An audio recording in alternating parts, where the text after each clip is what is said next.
नमस्कार, स्वागत है आपका सरस्वती कंप्यूटर्स की ऑनलाइन क्लासेस में। आज की क्लास में हम सीखेंगे टैली में maintain bill wise detail option का उपयोग कैसे किया जाता है। तो शुरू करते हैं आज की क्लास। आज की क्लास थोड़ी लंबी रहेगी, इसलिए वीडियो को अंत तक आराम से देखिए। और इसी क्लास में हम इसके अंतर्गत सीखेंगे कि maintain bill wise detail option को यूज़ करते वक्त कुछ सामान्य समस्याएं जो आती है उनका सॉल्यूशन भी इसी वीडियो में आपको सीखने को मिलेगा। तो चलिए शुरू करते हैं आज की क्लास। सबसे पहले कंपनी क्रिएट कर लीजिए और उसके बाद F11 फीचर पर क्लिक करिए। यहाँ पर अकाउंटिंग फीचर सेलेक्ट करिए। आज हम पढ़ रहे हैं इसमें आउटस्टैंडिंग मैनेजमेंट। आउटस्टैंडिंग मैनेजमेंट पहला ऑप्शन है मेंटेन बिल वाइज डिटेल। इसको हम यस करते हैं और कंट्रोल ए प्रेस करके एक्सेप्ट करते हैं। एस्केप की प्रेस करके वापस से गेटवे ऑफ टैली पर आते हैं। अब अकाउंटिंग वाउचर, यहां पर हम परचेज करते हैं। पर सप्लायर का इनवॉइस नंबर यहां पर इनपुट करते हैं। सपोज हमने उसका इनवॉइस नंबर है 123 और परचेज की डेट इनपुट कर दी। अब यहां हमसे पूछा जा रहा है लिस्ट ऑफ लेजर।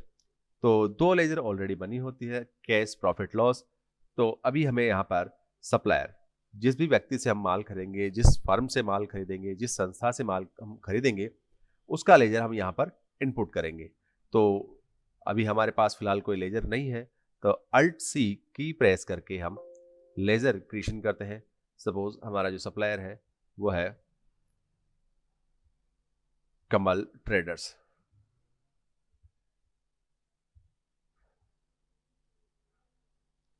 और इसको हम रखेंगे सैंड्री क्रेडिटर्स के ग्रुप में। एंटर करके इसको एक्सेप्ट करेंगे। यहाँ ऑप्शन है मेंटेन बिल वाइज डिटेल। इस ऑप्शन को भी यहाँ पर यस रखना है। अगर हमने इसको यहाँ पर नो कर दिया तो एंट्री के दौरान हमसे आप बिल वाइज डिटेल नहीं पूछी जाएगी और एंट्री एक्सेप्ट हो जाएगी। इसको यस करते हुए आगे आते हैं। कमल का एड्रेस यहाँ पर इनपुट करते हैं, उसका pan number, pin code number सब एंटर करते हुए इसको एक्सेप्ट करते हैं। यहां पर पूछा जा रहा है हमसे लेजर। अभी हमारे पास कोई लेजर बना हुआ नहीं है। परचेज का लेजर फिर से अल्ट सी प्रेस करेंगे। परचेज परचेज का जो ग्रुप रहेगा वो परचेज अकाउंट ही रखना है। और यहां पर इन्वेंट्री वैल्यू आर अफेक्टेड हमेशा यस रहेगा। जब ग्रुप परचेज और सेल्स के हो तो इन्वेंट्री को यस रखना है। इससे होता क्या है कि जब हम परचेज और सेल्स करते हैं तो जो आपके सामान की मात्रा है वो इससे ही इफेक्ट होती है, इससे ही कम ज़्यादा होती है। एक्सेप्ट। यहाँ पर हमसे पूछा जा रहा है नेम ऑफ आइटम, कि हम यहाँ इस सप्लायर से, कमल ट्रेडर से कौन सा माल परचेज कर रहे हैं। जो भी माल हम परचेज कर रहे हैं उसका हमको स्टॉक आइटम पहले से तैयार रखना होता है। हमने यहाँ पर एक भी स्टॉक आइटम क्रिएट नहीं किया हुआ है। तो फिलहाल हम एक स्टॉक आइटम क्रिएट करते हैं अल्ट सी। सपोज हमने यहाँ पर टीवी जो है कमल ट्रेडर से परचेज किया। लिस्ट ऑफ ग्रुप प्राइमरी और यूनिट्स अल्ट सी प्रेस करके सिंबल पी और पीसेज डेसिमल पहले 0 एंटर करते हुए इसको एक्सेप्ट कर लेंगे। यहाँ सपोज करते हैं कि हमने 10 पीसेज कमल ट्रेडर से 5000 रुपीज़ के अकॉर्डिंग परचेज किए। तो एंटर करते हुए इसको एक्सेप्ट करेंगे। यहाँ पर बिल वाइज डिटेल हमसे पूछा जा रहा है। मेथड ऑफ एडजस्ट में हमें यहाँ पर न्यू रेफरेंस रखना है कि एक पहला नया बिल है और इसको एंटर करते हुए यहाँ पर जितने दिन का हमको यहाँ से क्रेडिट पे परचेज किया है वो दिन हम यहाँ पर इनपुट कर सकते हैं। फिलहाल हम सिंपल एंट्री सीख रहे हैं परचेज और सेल्स की। बिल वाइज डिटेल एंटर करते हुए इसको एक्सेप्ट करते हैं। पहला बिल हुआ। अब सपोज सेकंड बिल था, ये भी हमने कमल ट्रेडर से परचेज किया है। इस बार हमने कमल से 5 पीसेज परचेज किए, अमाउंट सेम है 5000। एंटर करते हुए इसको भी हमने न्यू रेफरेंस और एक्सेप्ट कर लिया। ये तो थी परचेज। अब हमें आउटस्टैंडिंग बैलेंस कैसे देखा जाता है वो सीखना है। एंट्री करने के बाद अब हम इसकी रिपोर्ट्स को चेक करते हैं। रिपोर्ट्स चेक करने के लिए हमें रिपोर्ट सेक्शन में डिस्प्ले पर आना होगा। यहां पर स्टेटमेंट ऑफ अकाउंट एंटर करते हैं। यहां एक ऑप्शन है आउटस्टैंडिंग्स, यहां पर बकाया लेन देन की रिपोर्ट्स शो होती है। एंटर करते हैं। यहां पर दो ऑप्शन है, रिसीवेबल और पेएबल्स। रिसीवेबल्स मींस जो बकाया रकम हमें किसी से प्राप्त करनी है उसकी डिटेल यहां पर शो होगी। पेएबल्स मींस कि जो रकम हमें किसी को देनी है उसकी डिटेल यहां पर शो होगी। फिलहाल हमने परचेज किया है तो यहां पर हमें वो रिपोर्ट्स पेएबल में देखने को मिलेगी। एंटर करते हैं। अब आप देख सकते हैं कमल ट्रेडर से हमने 2 बार माल परचेज किया है और उसकी डिटेल यहां पर शो हो रही है। अल्ट F1 प्रेस करके यहां पर आप इसको डिटेल से भी देख सकते हैं। ये रहा आपका पहला बिल है और ये दूसरा। टोटल जो आउटस्टैंडिंग चल रहा है वो है 75,000 रुपीज। अब इसको एस्केप करके हम बाहर आते हैं। यहां पर गेटवे ऑफ टैली में आने के बाद अब हम सीखेंगे कि इस एडजस्टमेंट को कैसे यूज में लेते हैं। अकाउंटिंग वाउचर, अभी फिलहाल हम इसको पेमेंट करेंगे। पेमेंट करने के लिए हमारे पास पैसा भी होना चाहिए, रकम हमारे व्यापार में होनी चाहिए। अभी तक हमने कोई रकम व्यापार में कैपिटल से रिसीव नहीं की, तो यहां पहले एक एंट्री और कर लेते हैं F6 एक्सप्रेस करके।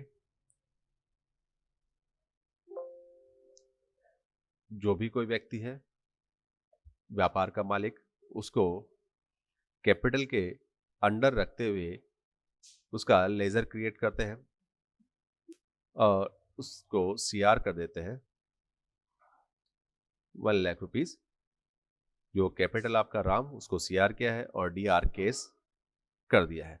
इस तरह से 1 लाख रुपया व्यापार में आ चुका है। अब करते हैं जो हमने माल कमल ट्रेडर से लिया उसका पेमेंट। पेमेंट करने के लिए हम जाते हैं पेमेंट वाउचर पे F5। यहां पेमेंट कर रहे हैं हम कमल ट्रेडर्स को। कमल ट्रेडर्स का करंट बैलेंस है 75,000। अब सपोज करते हैं कि हम इसको 60,000 रुपीज पे कर रहे हैं, तो उसको एडजस्ट कैसे किया जाएगा। 60,000 हम पे कर रहे हैं कमल ट्रेडर्स को। एंटर करते हैं। अब हमसे टैली पूछ रही है कि जो आप 60,000 जो दे रहे हैं वो किन बिल के बदले में अगेंस्ट में आप कमल ट्रेडर्स को पे कर रहे हैं। एंटर करते हैं। यहां पर दोनों बिल हमारे सामने शो हो रहे हैं, 1 2 3 और 4 5 6। पहला है 50,000 का, हम इसको कंप्लीट पे कर देते हैं। अभी भी 10,000 और बाकी है, तो उसको हम यहाँ जो 4 5 6 नंबर बिल है उससे एडजस्ट कर देते हैं।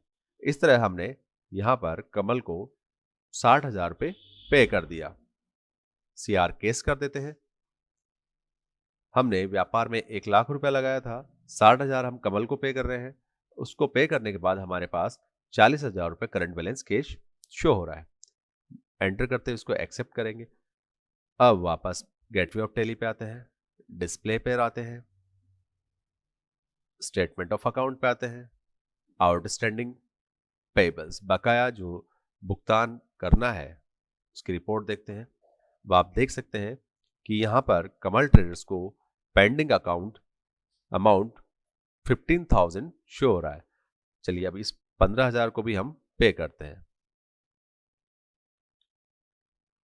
अकाउंटिंग वाउचर, पेमेंट, कमल ट्रेडर्स को हम पेमेंट कर रहे हैं, कमल को DR करना होगा। 15,000 इसका करंट बैलेंस है। एंटर किया, अगेंस्ट रेफरेंस।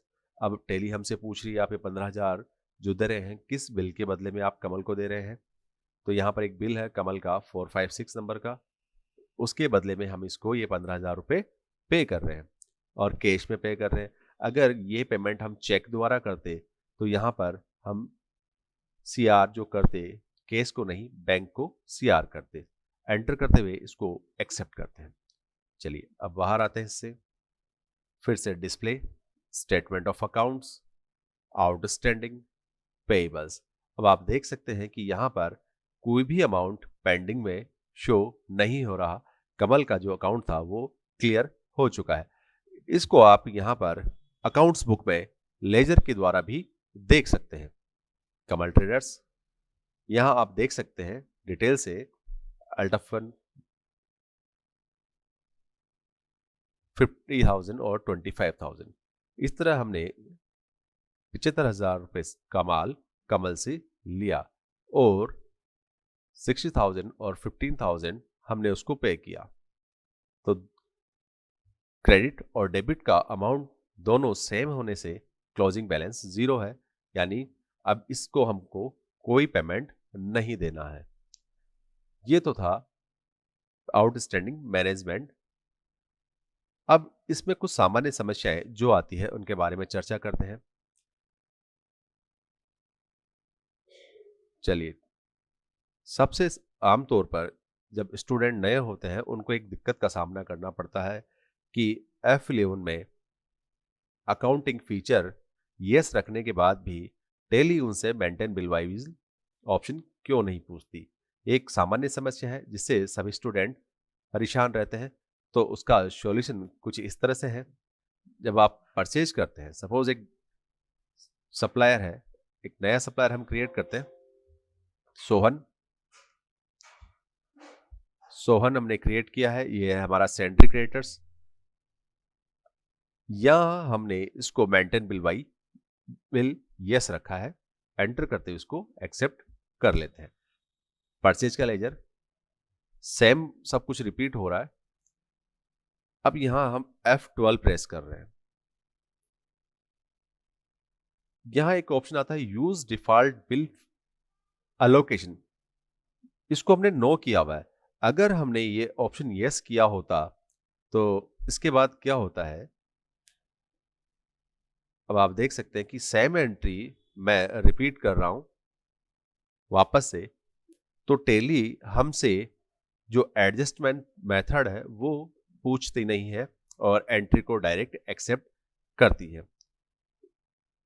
इससे बचने के लिए हमें क्या करना होता है कि जब टैली हमसे एडजस्टमेंट मेथड नहीं पूछे, हमको परचेज या सेल्स के वाउचर में खड़े रहते हुए F12 F12 की प्रेस करनी होती है और use default bill allocation option इसको नो रखना होता है, जिससे कि टैली हमसे मेथड ऑफ एडजस्टमेंट पूछे। अब आप देख सकते हैं उस ऑप्शन को नो करने के बाद मेथड ऑफ एडजस्टमेंट हमारे पास वापस से चालू हो गया है। तो आज की क्लास में हमने सीखा टैली में मेंटेन बिल डिटेल को यूज कैसे करते हैं। परचेज ऑप्शन के थ्रू हमने इसकी पूरी डिटेल से पढ़ाई की है और इसमें जो सामान्य समस्याएं आती है उसका भी हमने एक समाधान इसमें किया है। अगली क्लास में हम पढ़ेंगे इसी के सेल्स को एडजस्ट करना। अगर आपको वीडियो अच्छा लगा हो तो चैनल को सब्सक्राइब करें, लाइक करें, कमेंट करें। धन्यवाद।